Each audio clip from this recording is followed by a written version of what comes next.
Osaka City Station. It's funny because also, not funny, but it's actually something to be careful of when you're in Osaka. There's multiple big train stations here, so make sure you're at the right one. I'm at the one that's just called Osaka, which is the old station. It's not the one that the Shinkansen stops, by the way. But yeah, so the thing is, in Japan you can take your bikes on trains for free. That's cool, but you have to wrap them in order to not disturb or for minimizing the risk of making other people's stuff like clothing or luggage dirty and so on. So yeah, you have to pack them up, and obviously the Japanese came up with a system for that and with a special thing for that, which is called the Rinko Baku, which is just like a bicycle bag. I've heard of people who also just use trash bags and stuff. That's my plan B, because the thing is, I'm not sure how well my bike will fit into that bag. I did buy the biggest one I could find, but yeah, based on the experiences I made with the bike box, I'm a bit afraid. And also, I don't really want to strip too much. For example, I don't really want to get rid of the luggage rack, if possible. So yeah, we'll see how that works out, how much of the luggage I can leave on and how much of the bike parts I can leave on. So this is Rinko bag, my first try. So this actually worked out really nicely. As you can see, my bike is all wrapped up in a bag, in the Rinko bag. I'm on the platform, I got my ticket, and if I'm not mistaken, this should be my train. So yeah, I'm on the go.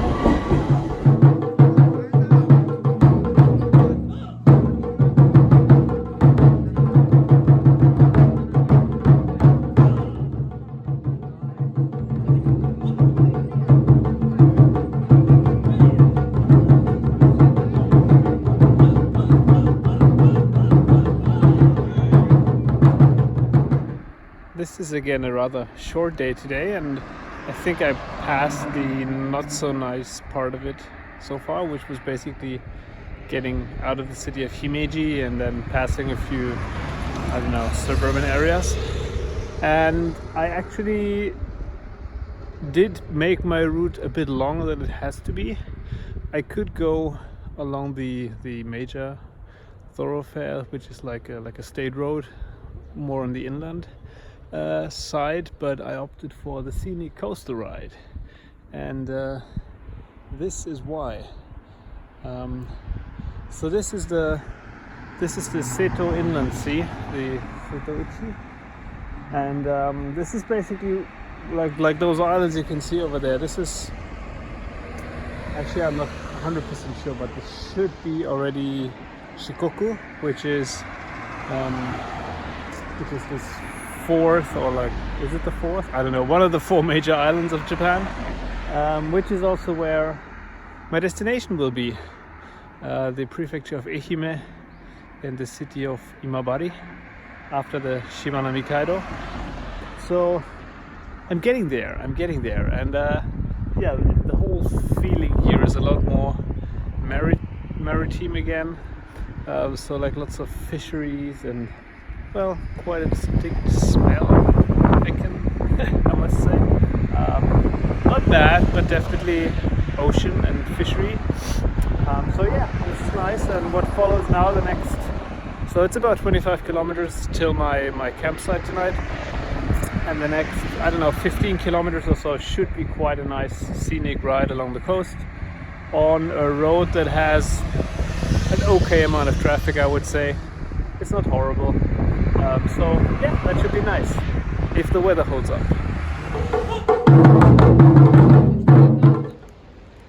Something happened with dorayaki. Since I came to Japan, I have not been able to eat a single serving of dorayaki. I remember they were sold everywhere and anywhere, and you could not get enough of them. For some reason I can't find them anymore, so I'm really wondering what happened. Is there a dorayaki conspiracy, or maybe some copyright issues with the owners, or with the company that owns what's it called, Doraemon? I don't know what happened, but I missed them. But I have to say, I did find something, at least at Family Mart, that kind of replaces them a little bit, which is fuwa hot cakey, funwari hot cake, which is basically pancakes. Funwari just means fluffy, basically, and they're filled with, it's called maple and margarine, so it's definitely not butter. I wouldn't even go as far to say it's margarine. They're not stored in the cool, like in the fridge shelves. I don't know what it is. I probably don't want to know what it is, but the maple syrup makes it all up. It's so good. So yeah, those things are really saving my life. I think they pack tons of calories as well, 180 per serving. So yeah, that's good stuff for cycling.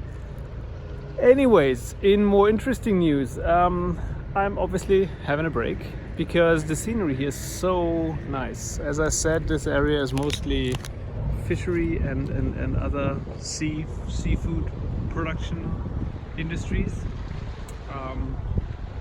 So yeah, I mean, it's not exactly pretty, I'd say, but by Japanese standards, I'd say this is pretty nice. So this is probably, this is probably as nice as it gets, so I'll take it, and it is beautiful. Come on. Also in the background you can see the trees and the mountains.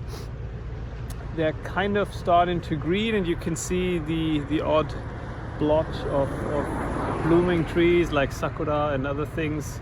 Magnolia trees also blooming at the moment, so spring is definitely on its way. That's for sure. As for the production stuff here, I don't know exactly what it is, and I couldn't really find out from the mostly handwritten signs of the shops or of the companies working here. Well, companies, it's probably little mom and pop shops or like family owned fishery things, but basically all their signs are handwritten, or most of them, so I can't really read them. I do know that it's some kind of kai, which is shellfish, which is also obvious from those racks that you can see. They harvest the shellfish from those, and yeah, I'm not sure if they also have oysters here, kaki, but they might as well. Why not? So yeah, that's a really nice area, and the weather, as you can see, is also playing along. I'm happy.